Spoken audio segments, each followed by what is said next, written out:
Start. Good morning students, मैं doctor Vijay Kumar, राजकीय कन्या महाविद्यालय शाहपुरा EFMA में आपको आज बात कर रहे हैं हम वित्तीय प्रबंध के तत्व। देखिए, आपको पता है बीकॉम में चलती है किताब, इसके अंदर वित्तीय प्रबंध के तत्व की बात अपन कर रहे हैं। इसके अंदर एक स्टेटमेंट की बात करेंगे कि सिंगल इनकम स्टेटमेंट और मल्टीपल स्टेट इनकम। देखिए, सिंगल स्टेप जो है स्टेटमेंट है एक स्तरीय और दूसरा है बहुस्तरीय। जब हम बात करते हैं एक स्तरीय सिंगल स्टेप स्टेटमेंट, क्या होता है? एक स्तरीय विवरण आय में से लागतों एवं व्यय को घटाने के बाद जो प्राप्त होता है उसे हम सिंगल स्टेप इनकम कहते हैं।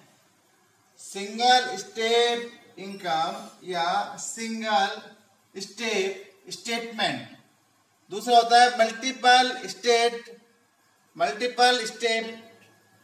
स्टेटमेंट। इसके अंदर क्या किया जाता है कि आयों को उनके स्तरों में की जो आय होती है उनके स्तरों में विभागों के अनुसार विभाजित कर दी जाती है। इनकम को जो आय होती है उनको उनके विभागों के अनुसार, उनके दायित्वों के अनुसार विभाजित कर दी जाती है।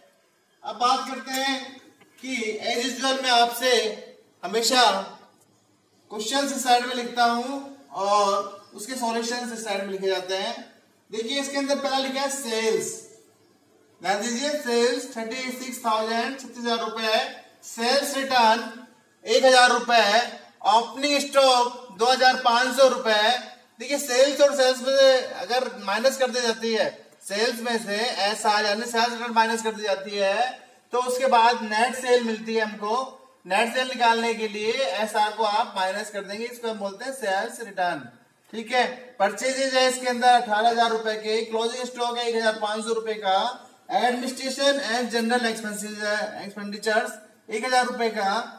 सेलिंग डिस्ट्रीब्यूशन एक्सपेंसेज 1,500 रुपए के। इंटरेस्ट हमने दिया है, कंपनी ने दिया है किसी को 500 रुपए का।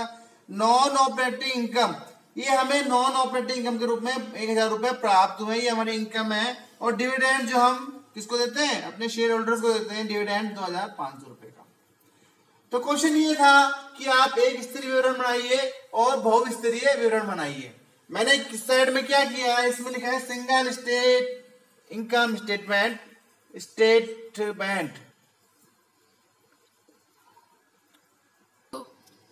सिंगल स्टेप इनकम स्टेटमेंट के अंदर हम क्या कर रहे हैं कि सबसे पहले लिख रहे हैं income statement of the Raveena limited for the year ending 31 March 2020।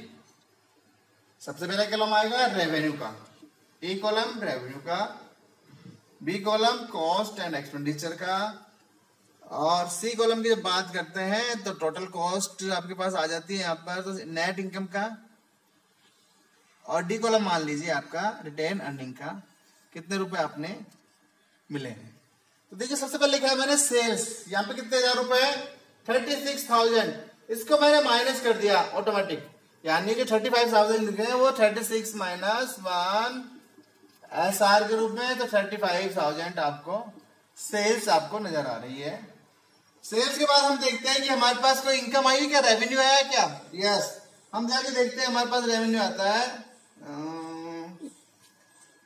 1,000 रुपए का। कौन सा रेवेन्यू आ रहा है 1,000 रुपए का?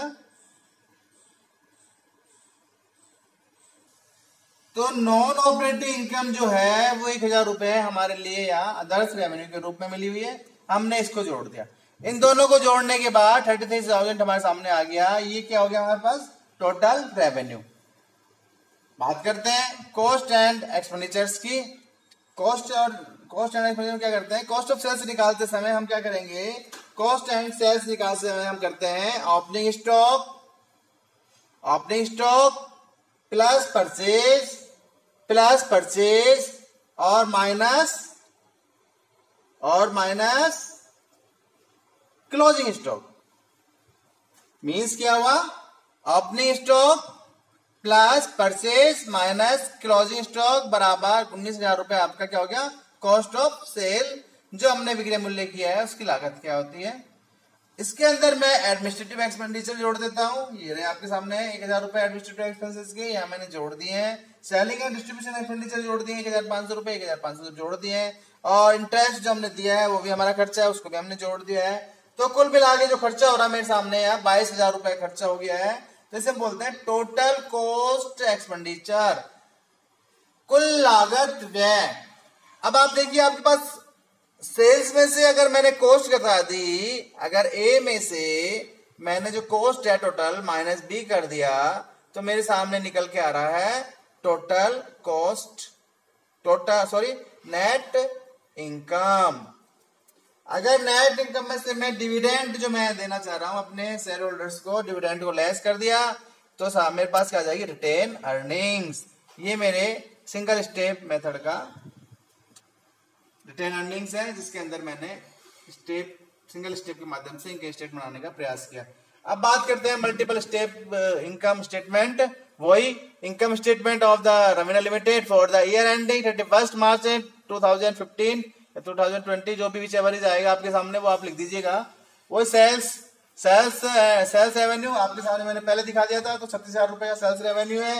ये सेल्स आपने बेचा है 36,000 रुपए का, इसमें सेल्स रिटर्न कर दिया 1,000 रुपए का। तो नेट सेल्स आपके सामने शुद्ध बिक्री आ गई है आपके सामने कितनी, 35,000 रुपीज की। और उसके अंदर हम कॉस्ट ऑफ सेल्स आपने पहले निकाल लिया था। यहाँ पर कैसे निकालते हैं, opening stock plus purchase minus closing stock करके हमें कॉस्ट ऑफ सेल्स निकाल लेते हैं। तो कॉस्ट ऑफ सेल्स आपके सामने पहले ही थी 16,000 रुपए। अगर नेट सेल्स में से कॉस्ट ऑफ सेल्स घटा देते हैं तो हमारे सामने जो निकल के आता है वो ग्रॉस प्रॉफिट निकल के आता है। ग्रॉस प्रॉफिट होता है 16,000 रुपए का। आप वापस आ जाइए अपने एक्सपेंडिचर्स के अंदर। ऑपरेटिंग एक्सपेंसेस आपने कर दिए, एडमिनिस्ट्रेटिव जनरल एक्सपेंसेस 1,000 रुपए, सेलिंग एंड डिस्ट्रीब्यूशन 1,500 रुपए, फाइनेंस एक्सपेंडिचर्स जो अदर है 500 रुपए का, डिविडेंड बोलते हैं जिसको हमने डिविडेंड इंटरेस्ट दिया है वो आपने जोड़ दिया। कुल मिला के आपके सामने 3,000 रुपए का टोटल कर लेते हैं। आप देखिए 0 हासिल किए 3,000 रुपए का आपका खर्चा है। अगर आपके ग्रॉस प्रॉफिट में से खर्चे को घटा देता हूं तो मेरे सामने आ जाता है ऑपरेटिंग प्रॉफिट। 16,000 में 3,000 घटा दिया, 13,000 रुपए का मेरे पास ऑपरेटिंग प्रॉफिट आ गया है।